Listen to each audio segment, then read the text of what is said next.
Bunga erishish oson bo'lmadi. Juda qiynaldik, ko'p azob chekdik. Taqdir bizni kichkinaligimizdan qiynay boshladi. Ko'pchilik so'ragan Nexia 1 bugun Amir avtosavdo mehmoni. Moshina albatta sizlarga juda ham yoqadi. Moshina qiziq bo'lsa videoni oxirigacha ko'ramiz. Qani ketdi.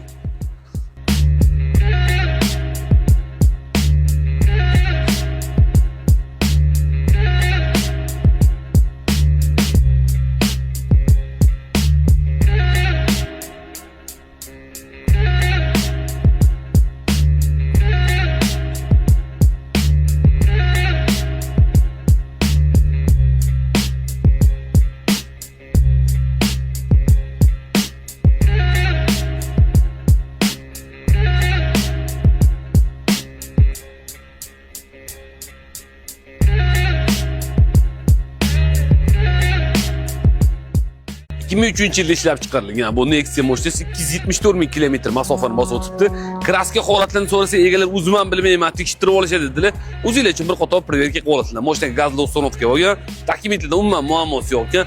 Maza qilib minishinglar uchun 3700 dollar baholandi. Kimga qiziq bo'lsa egalar nomerlarini qoldiramiz, telefon qilib barak qila olsanglar bo'ladi.